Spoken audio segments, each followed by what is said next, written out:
Hello friends, how are you all? I hope you all are great. I am Sukhvarsha, your English teacher, and today we are going to do past indefinite, or it is also called past simple.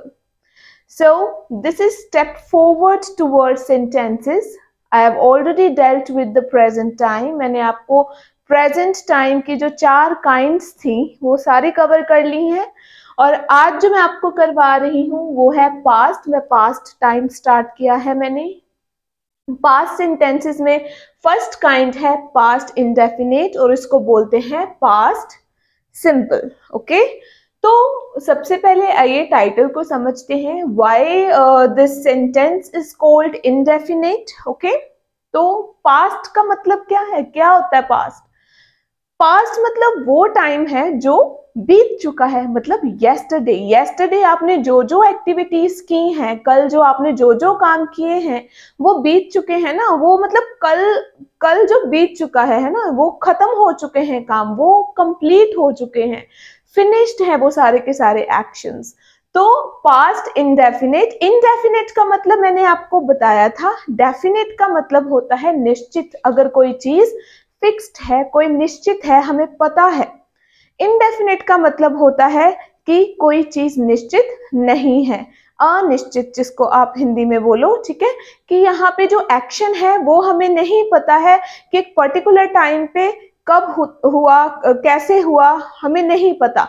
इसमें क्या indefinite इसीलिए इसको बोला जाता है क्योंकि action का हमें क्लैरिटी नहीं है कि वो निश्चित हुआ है या नहीं हुआ है, उसकी निश्चितता क्या है, वो कब हुआ।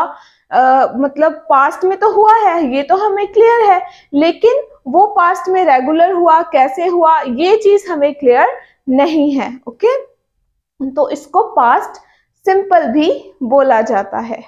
तो आइए अभी देखते हैं इसकी पहचान क्या है। देखिए, पास्ट टाइम मैं ऑलरेडी आपको बता चुकी हूँ। पास्ट टाइम वो टाइम है जो टाइम बीत चुका है, जो टाइम गुजर गया है, ठीक है। येस्टरडे, जैसे आज है टुडे, ये प्रेजेंट टाइम है, येस्टरडे पास्ट था and tomorrow will be your future. Okay, so let's start with past indefinite.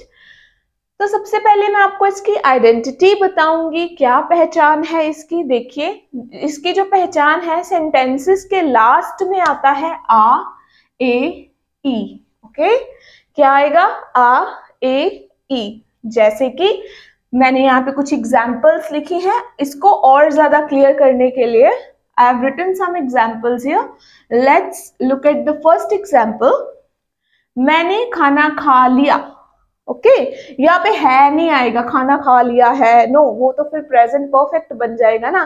तो मैं प्रेजेंट परफेक्ट की बात नहीं कर रही हूँ। बाद किसी और वीडियो में मैं कंपैरिजन भी करके बताऊंगी दोनों टेंसेस का, पास्ट इंडेफिनिट का और प्रेजेंट परफेक्ट का। फिलहाल I am only dealing with past indefinite, तो इसी पे आप फोकस करें। ओके, मैंने खाना खा लिया, इट मीन्स दैट आपने जो खाना खाने का एक्शन है, जो खाना खाने का काम है, आपने कर लिया, वो फिनिश्ड है, वो कंप्लीट है ना। उसका रिजल्ट हम प्रेजेंट में देख पा रहे, कुछ नहीं।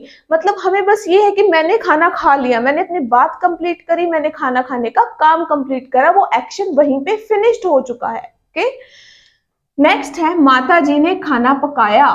ठीक है, तो एक्शन खाना पकाने का डन है, फिनिश्ड है। ओके, तो ये पास्ट में उन्होंने खाना पकाया। ये देखिए, लास्ट में आ की साउंड आ रही है। धोबी ने कपड़े धोए, है ना, या फिर धोबी ने कल कपड़े धोए। तो ये जो कपड़े धोने का काम है, धोबी ने ये कर लिया है, ये फिनिश्ड है। ओके, एक्शन जो है इसमें आप प्लीज एक बात का ध्यान रखना, इसमें एक्शन क्या रोल प्ले करता है, इसमें जो काम है वो ऑलरेडी हो चुका है, फिनिश्ड है। मतलब इसमें कोई भी ऐसा नहीं है कि पास्ट में अगर कोई एक्टिविटी है उसका रिजल्ट प्रेजेंट में है, उसका प्रेजेंट से कोई लेना देना नहीं है। पास्ट का प्रेजेंट से कोई लेना देना नहीं है। पास्ट में जो कल आपने किया, बस आपने वो कल किया। ओके, उसका कोई इफेक्ट प्रेजेंट में नहीं है। प्लीज आप कंफ्यूज मत होना प्रेजेंट परफेक्ट और पास्ट इंडेफिनिट में, क्योंकि मैं आपको बार बार बोल रही हूं कि पास्ट का मतलब होता है पास्ट, बीत चुका टाइम, फिनिश्ड एक्शन। जो भी आपने कल किया वो सारा फिनिश्ड है, वो सारा आपने जो भी काम किया वो आपने कल ही निपटा लिया, वो फिनिश्ड है, उसका आज से कोई लेना देना नहीं है। जैसे खाना खाना है ना, खाना खा लिया मतलब मैंने खा लिया खाना, ओके। तो खाना पकाया, माता जी ने खाना पकाया तो उन्होंने पका लिया खाना, ये पास्ट में हो रहा है ना सारा कुछ। देखिए धोबी ने कपड़े धोए, कपड़े धोने का काम धोबी ने किया, okay. Action done, action complete, action finished. मेरे पिताजी कल बाजार गए, कल गए थे ना बाजार, तो एक्शन बाजार जाने का एक्शन कल का फिनिश्ड है, ओके, डन है एक्शन। तो मैं प्रेजेंट के साथ पास्ट का कोई लेना देना नहीं है। इन सेंटेंसेस में हम प्रेजेंट की बात नहीं करते, हम सिर्फ पास्ट की बात करते हैं कि पास्ट में जो भी काम किया वो सारा का सारा फिनिश्ड है, वो सारा का सारा डन है, उसका प्रेजेंट के साथ कुछ भी लेना देना नहीं है। प्लीज इस बात को समझिएगा, प्लीज कंफ्यूज मत होना, ओके। चलिए अब इसके रूल देखते हैं। चलो रूल्स में सबसे पहले मैंने आपको ऑलरेडी बताया है कि इंग्लिश सेंटेंस पैटर्न क्या होता है, SVO, सब्जेक्ट वर्ब ऑब्जेक्ट। ये ऑलरेडी मैंने पैटर्न लगाया हुआ है। सबसे पहले आएगा सब्जेक्ट, फिर इसमें रूल क्या होंगे, इसमें रूल होएगी वर्ब की सेकंड फॉर्म। इसमें हम V2 second form of the verb, तो मैं यहाँ पे वर्ब की सेकंड फॉर्म यूज करती हूँ। तो ऑब्जेक्ट है अगर तो आप लगा सकते हो, अगर आप यहां तक भी लिखते हो सब्जेक्ट प्लस V2 तभी भी आपकी सेंस बनती है, तभी भी आपकी जो सेंटेंस है वो कंप्लीट है। ऑब्जेक्ट सिर्फ हम इसलिए ऐड करते हैं अगर आपको सेंटेंसेस में कोई और इंफॉर्मेशन देनी है, अगर आपको सेंटेंसेस को थोड़ा लेंथन करना है और you want to give some more information about your story and something else, तो then you can add object. And दूसरे केसेस में कई बार ऑब्जेक्ट गिवन होता है, कई बार नहीं भी गिवन होता है ना, तो object is not that compulsory, okay. तो इतना ज्यादा जरूरी नहीं है, लेकिन आपको मैंने पैटर्न ऐसे समझाया था कि SVO, तो इसीलिए मैंने ऑब्जेक्ट में तभी ऐड करती हूँ, ओके। तो क्या ना है, सब्जेक्ट आप सबको पता है कि सिंगुलर होते हैं एंड प्लूरल होते हैं। सिंगुलर सब्जेक्ट्स कौन से होते हैं कि कोई भी एक पर्सन, जैसे कि he, she, it, ओके। और बॉय, गर्ल, अगर कोई चाइल्ड एक जना है तो उसको हम सिंगुलर सब्जेक्ट बोलते हैं। और प्लूरल सब्जेक्ट्स कौन से होते हैं, प्लूरल सब्जेक्ट्स वो सब्जेक्ट्स होते हैं जो एक से ज्यादा जने हैं, more than one person. For example they, you, we, है ना। मैं लिख दे रही हूँ, फिर मैं बाद में इसको इरेज कर दूंगी, ओके।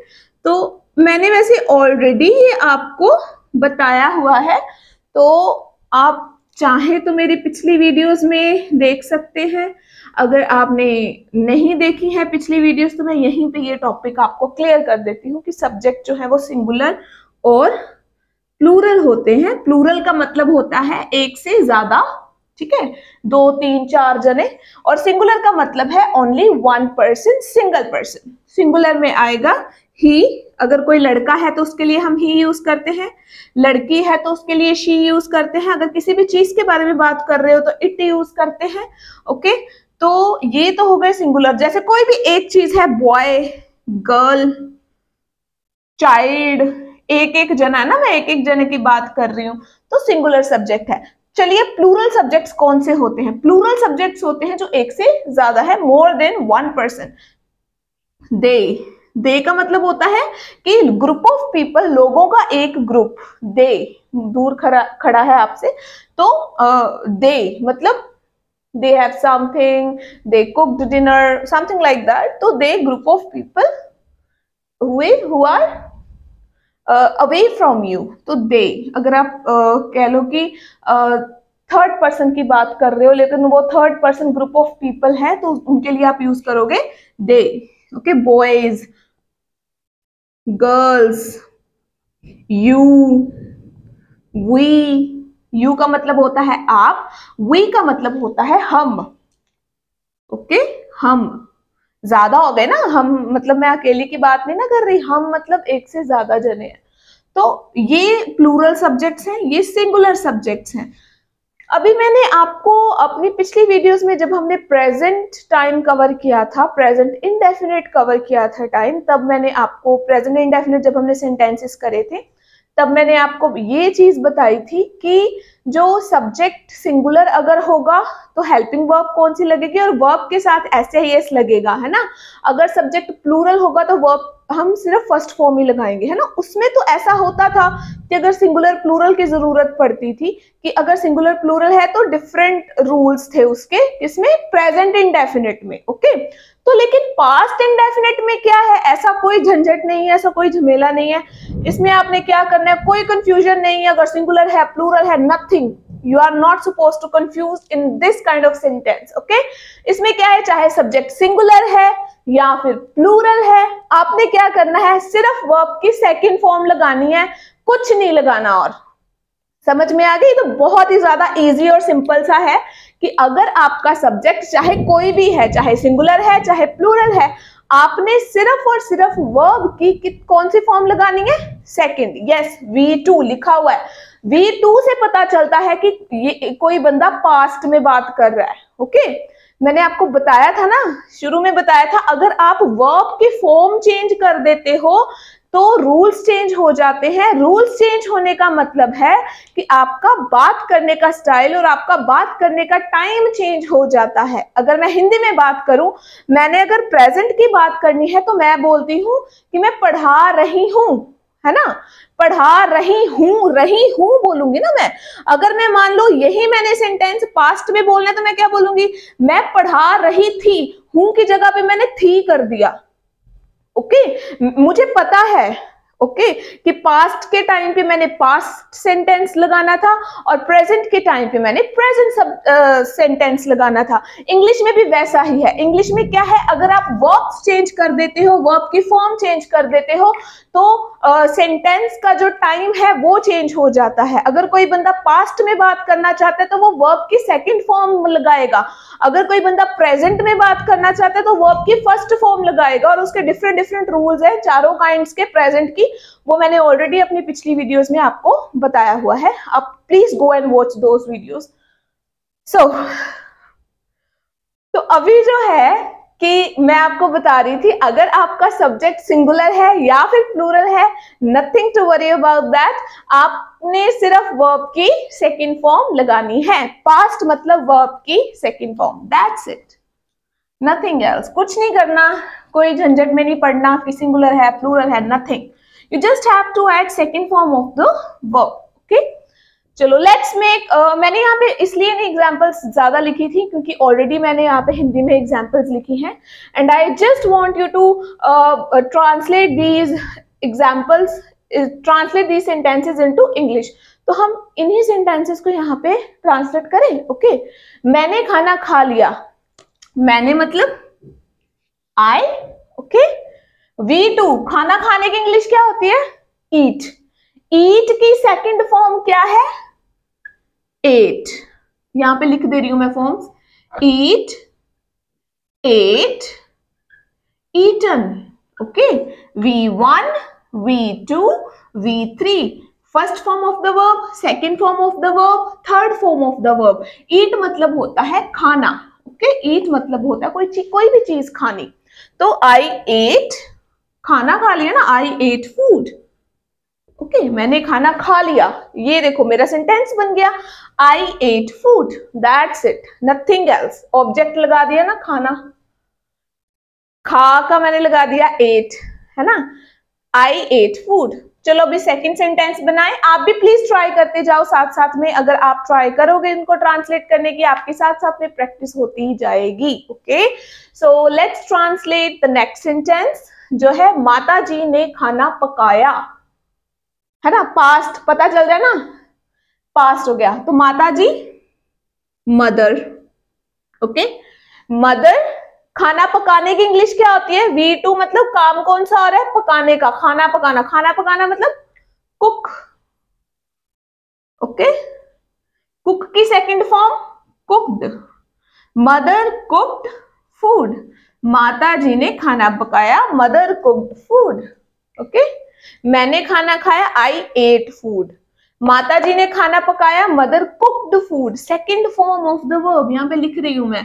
कुक का मतलब होता है पकाना। फर्स्ट फॉर्म हो गई कुक, सेकंड हो गई कुक्ड और थर्ड भी हो गई कुक्ड। ओके, सो मदर कुक्ड फूड। ओके, तो नेक्स्ट सेंटेंस, धोबी ने कपड़े धोए। धोने की इंग्लिश क्या होती है? कोई भी चीज वॉश करना। हम बोलते हैं ना हैंड वॉश कर लो, फेस वॉश कर लो, है ना। तो डिश वॉश कर लो, डिश वॉश बाहर लेके आते हैं हम।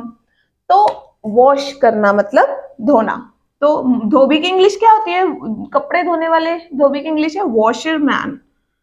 Washer man. वॉशर मैन क्या किया? कपड़े धोए। कपड़े धोने की इंग्लिश वॉश। कुछ भी धोने की इंग्लिश, कपड़े नहीं, कुछ भी धोने की English. Okay, washer man. Wash की सेकंड फॉर्म क्या है? वॉश्ड। देखिए, वॉश, वॉश्ड, वॉश्ड। ओके, मैं आपको पहले ही बोल चुकी हूं, सेंटेंसेस सीखने के लिए आपको वर्ब्स की प्रीवियस नॉलेज होना बहुत ही ज्यादा इंपॉर्टेंट है।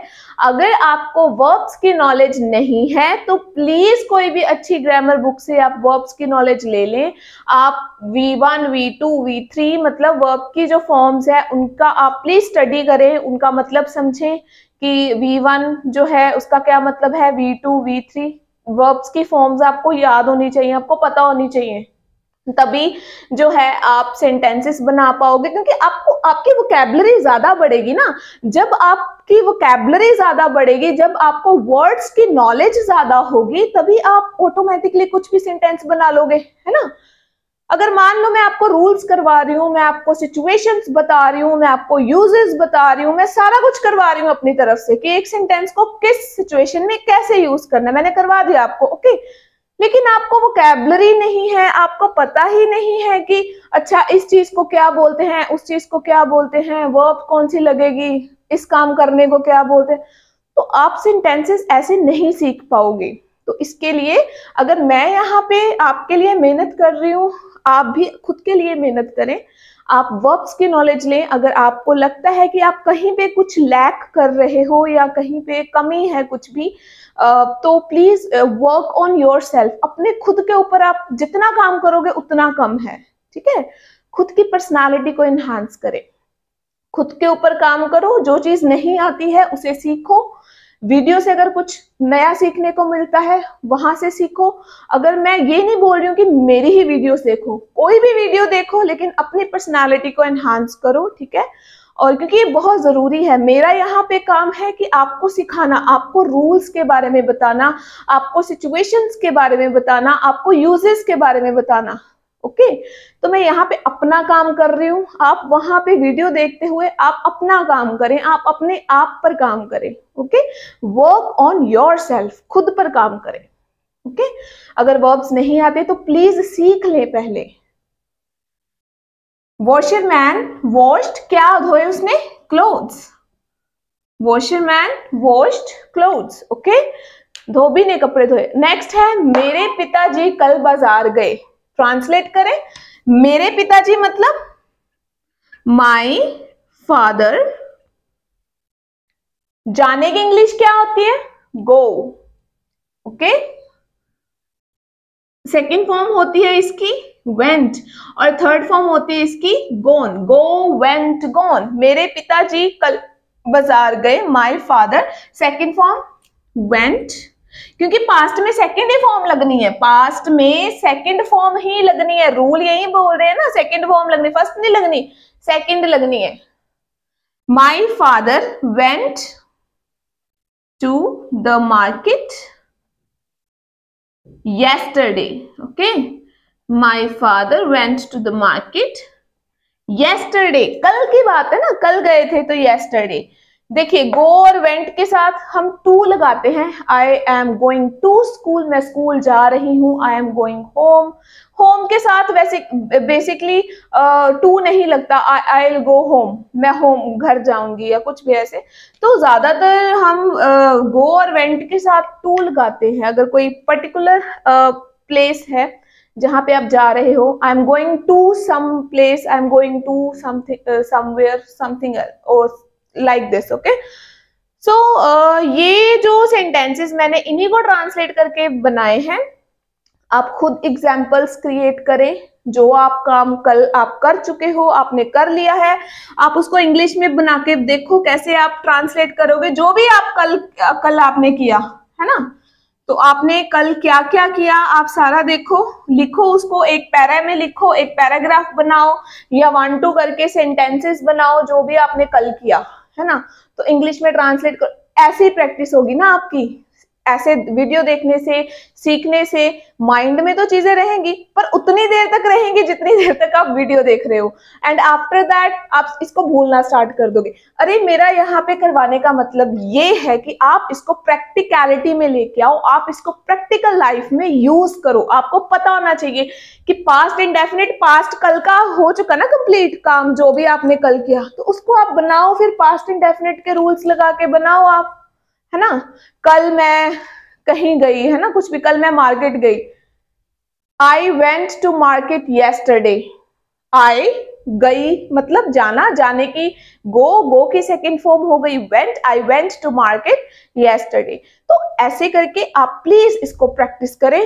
ओके, ज्यादा मुश्किल नहीं है, इजी ही है, कुछ नहीं करना है इसमें, बस जस्ट प्रैक्टिस करने की जरूरत है। तो चलिए हम कुछ और एग्जाम्पल्स देखते हैं। I saw John in town a few days ago। अगर मैं few days ago मतलब कुछ दिन पहले, अगर मैं कुछ दिन पहले की बात कर रही हूँ तो ऑब्वियस सी बात है ना, वो तो पास्ट की बात कर रही हूँ। If I am talking about a few days ago तो मैं पास्ट की ही बात कर रही हूँ। I saw John। see, देखिए see की मैं see मतलब होता है देखना, see second form saw, seen, see saw seen. Okay, तो सेकंड फॉर्म ही यूज कर रही हूँ मैं, ये वाली फॉर्म्स यूज कर रही हूँ मैं, ना फर्स्ट कर रही हूँ ना थर्ड कर रही हूँ। पास्ट इंडेफिनिट में सिर्फ और सिर्फ सेकंड फॉर्म्स ही लगनी है, ध्यान रखिएगा। आई देखिए वर्ब की V2 लगी हुई है, ये सारा ऑब्जेक्ट आ गया John. I saw John, I saw John, I subject V2 object आ गया ना, SVO पैटर्न आ गया ना। तो ये पास्ट है क्योंकि उसने सेकंड फॉर्म बोली, उसने सेकंड फॉर्म लगाई, तो सेकंड फॉर्म से क्लियर हो गया कि ये पास्ट इंडेफिनिट टेंस है। तो I saw John in town a few days ago, पिछले दिनों की बात है। ओके, नेक्स्ट सेंटेंस है he went to the cinema 3 times last week. Now see, last week, last week की बात कर रही हूँ ना मैं, पिछले हफ्ते की बात कर रही हूँ। वेंट, गो लिखी हुई थी यहाँ पे। Okay, go, went, gone, second form of the verb, as subject हो गया ही, V2 वेंट टू लगा हुआ ना, तो ये क्या हो गया फिर मेरा object, SVO, SVO। I went to the cinema 3 times last week. See, मैंने, अगर आपने मेरी वीडियोस रेगुलर देखी हैं तो मैंने प्रेजेंट परफेक्ट टेंसेस आपको करवाए थे, और प्रेजेंट परफेक्ट में मैंने ये बताया था कि जब दिस वीक की बात हो रही हो, this year, this term, okay, तो दिस डे मतलब टुडे की बात हो रही है, तब हम प्रेजेंट परफेक्ट यूज करते हैं। यहाँ पे लास्ट वीक की बात हो रही है तो मैं पास्ट इंडेफिनिट यूज करूंगी। ठीक है, डोंट वरी, आप जस्ट इसी को फोकस करें, forget about present perfect or other sentences, just focus on this video, focus on this kind of sentence, there is no need to focus on other kinds क्योंकि वो मैंने पहले करवा चुकी हूँ। आज जो करवा रही हूँ प्लीज आप इसके ऊपर फोकस करें। ओके, तो I am going to rub it, मैंने ये इसलिए लिखा था ताकि आपको पता चले कि वर्ब्स की डिफरेंट फॉर्म्स कैसी होती हैं, मतलब कैसे आप इसको याद करोगे, कैसे आप इनकी स्टडी करोगे। तो आप प्लीज, ऐसे होती हैं वर्ब्स की फॉर्म, आप प्लीज इनकी स्टडी कर लें। कोई भी अच्छी सी ग्रामर बुक ले ले, किसी बच्चे की इंग्लिश की ग्रामर बुक ले ले, ठीक है, किसी भी स्टैंडर्ड की ले ले, तो उसमें आपको इंग्लिश की ग्रामर बुक में वर्ब्स का टॉपिक मिलेगा ही मिलेगा, डेफिनेटली मिलेगा। तो I am just going to rub it and after that मैं आपको करवाऊंगी इसके बाद। अच्छा, इसका इंट्रोगेटिव और नेगेटिव कैसे बनाना है, लेट्स डू दिस। इंट्रोगेटिव या फिर नेगेटिव, दोनों अलग अलग हैं काइंड्स, इंट्रोगेटिव एंड नेगेटिव लिख देते हैं यहाँ पे, इंट्रोगेटिव एंड नेगेटिव। कैसे बनाओगे आप? मैंने खाना खा लिया। ओके अच्छा, एक और इसके अगर आपने इंट्रोगेटिव बनाना है या फिर नेगेटिव बनाना है तो मैंने आपको बहुत ही क्लियरली ये बोला है कि किसी भी सेंटेंस का अगर आप इंट्रोगेटिव मतलब क्वेश्चन, अगर आप क्योंकि ये तो पॉजिटिव सेंटेंसेस थे ना, ये जो मैंने लिखे ये सारे के सारे पॉजिटिव थे। मैंने ये किया, मदर ने खाना बनाया, धोबी ने कपड़े धोए, पिताजी बाजार गए, सारे पॉजिटिव थे।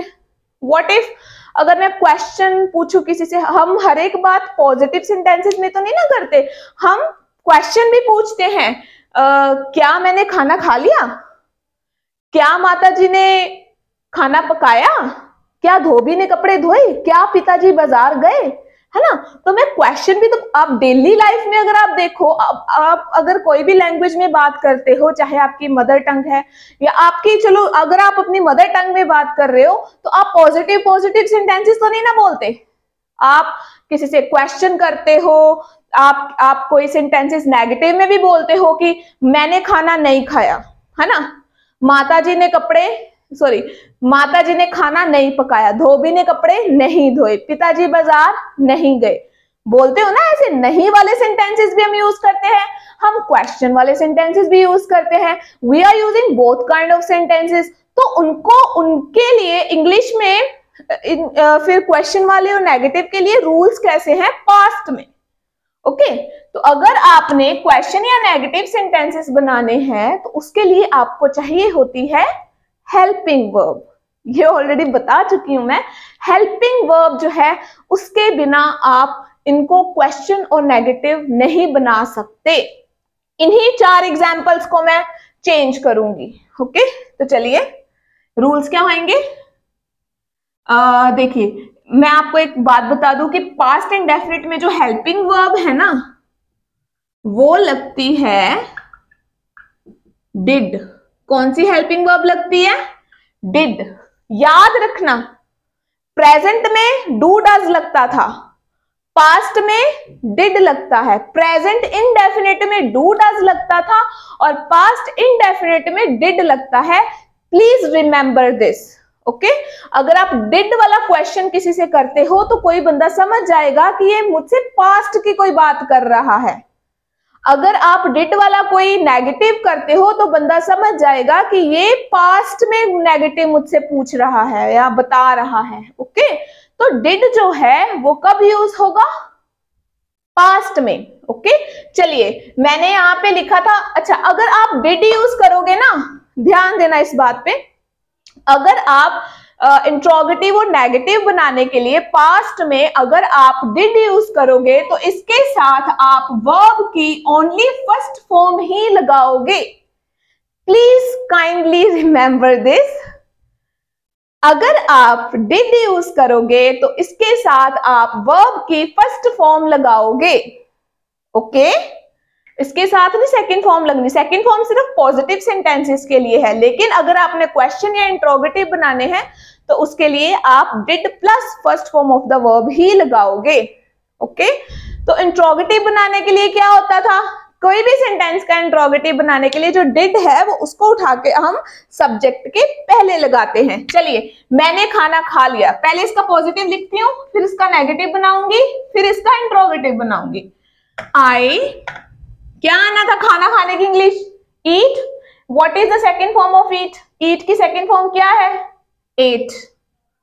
आई एट फूड, पॉजिटिव सेंटेंस। चलिए इसको नेगेटिव में बदलें। एक और बात, अगर आपका सब्जेक्ट सिंगुलर है या प्लूरल है तो डिड ही आएगा। ओके इसमें इतना कोई झंझट नहीं है कि सिंगुलर के लिए कोई और, प्लूरल के लिए कोई और, ऐसा कुछ भी नहीं है। ओके आई नेगेटिव बनाते हैं इसका। दूसरे नंबर पे आएगी helping verb. I did not. Did के साथ अगर नेगेटिव बनाना है तो नॉट हम हेल्पिंग वर्ब के बिना नहीं लिख सकते। I did not. एट की फर्स्ट फॉर्म क्या आएगी? Eat food. I did not eat food. Okay I did not eat food. चलिए हम बनाते हैं इसको इंट्रोगेटिव। ओके चलिए तो डिड उठा के बाहर ले आए सब्जेक्ट के पहले, बाकी सारा same question mark. Did I eat food? Okay so ऐसे आपको बनाने हैं। देखिए इंट्रोगेटिव और नेगेटिव बनाने के लिए पास्ट में हेल्पिंग वर्ब चाहिए, और पास्ट की हेल्पिंग वर्ब है डिड। डिड कैसे लगाना है? अगर आप क्वेश्चन वाला सेंटेंस बना रहे हो तो सब्जेक्ट के पहले आ जाएगा, अगर आप नॉट वाला बना रहे हो तो हेल्पिंग वर्ब के साथ, मतलब डिड के साथ आप नॉट लगा दोगे। Okay, I did not eat food, did I eat food. Okay, चलिए नेक्स्ट, माता जी ने खाना पकाया, बनाओ इसका पॉजिटिव, कैसे बनेगा? मदर कुक्ड, है ना, बनाया। फूड मैं ऑलरेडी आपको बता चुकी हूँ पॉजिटिव वाला कि इसमें second form of the verb लगती है पास्ट इंडेफिनिट में। ओके, तो चलो जी इसका भी नेगेटिव बनाओ, कैसे आएगा? मदर, क्या आएगा फिर? डिड, हाँ जी, नॉट, कुक की फर्स्ट फॉर्म, सॉरी कुक्ड की फर्स्ट फॉर्म होगी cook, food. Mother did not cook food. चलिए इसका अब इंट्रोगेटिव बनाएं, कैसे आएगा? डिड उठा के आप बाहर लगा दोगे ना, did mother cook food question mark. देखिए कितना इजी है इसको बनाना, देखिए कितना इजी है। मैं साथ साथ में आपको पॉजिटिव बना रही हूँ, नेगेटिव बना रही हूँ, इंट्रोगेटिव बना रही हूँ। ओके, एक और सेंटेंस, दो बचे हैं सिर्फ, चलो ये भी बना लेते हैं। मैं यहीं पे बनाऊंगी, यहाँ पे इसको रब कर देती हूँ, इसी साइड हम बनाते हैं। ओके, चलिए, धोबी ने कपड़े धोए, पॉजिटिव बनाओ इसका। वॉशरमैन, धोबी की इंग्लिश है वॉशरमैन वॉश्ड क्लोथ्स। ओके, चलिए नेगेटिव बनाओ इसका। वॉशरमैन, क्या आएगा? हेल्पिंग वर्ब डिड नॉट, इसकी फर्स्ट फॉर्म क्या थी? Wash clothes. Washerman did not wash clothes. Okay, चलो इंट्रोगेटिव बनाओ फटाफट से। ये हेल्पिंग वर्ब उठा के सब्जेक्ट के पहले, डिड वॉशरमैन, क्या आएगा फिर? फर्स्ट फॉर्म वॉश, बाकी सारा वैसे का वैसे ही, क्वेश्चन मार्क। ओके, चलो फटाफट से नेक्स्ट सेंटेंस भी आप ट्रांसलेट करो। चलिए, मेरे पिताजी कल बाजार गए, बनाइए इसको, पॉजिटिव बनाइए पहले। My father went to the market yesterday, यही है ना सेंटेंस। चलो इसका नेगेटिव बनाओ अभी, क्या आएगा? माई फादर वेंट की फर्स्ट फॉर्म, सॉरी नेगेटिव बनाने के लिए हेल्पिंग वर्ब क्या आएगी? डिड नॉट, और वेंट की first form go to the, बाकी सारा सेम आएगा, मार्केट येस्टरडे। ओके, चलो अब इसका इंट्रोगेटिव बनाएं। इंट्रोगेटिव के लिए डिड उठा के मैं माई फादर के पहले लिख दूंगी ना, did my father go to the market yesterday. Sorry मैं थोड़ा फास्ट लिख रही हूँ क्योंकि मैं ऑलरेडी आपको ये बता चुकी हूँ ये सारी चीजें, दैट इज वाई मैं आपको सिर्फ समझाने के लिए एक बार इनको बार बार ट्रांसलेट करके बता रही हूँ कि इसका इंट्रोगेटिव और नेगेटिव कैसे बनेगा। ओके, तो ये था हमारा पास्ट इंडेफिनिट। ओके, मैं यहीं पे सम अप कर रही हूँ। आने वाली वीडियो में मैं इसको और इलेबोरेट करने की कोशिश करूंगी और इसको कंपेयर करूंगी प्रेजेंट परफेक्ट के साथ। ओके, तो ये स्टेप बाय स्टेप हम सारा कवर करेंगे, I have already told you. और आज के लिए बस इतना ही।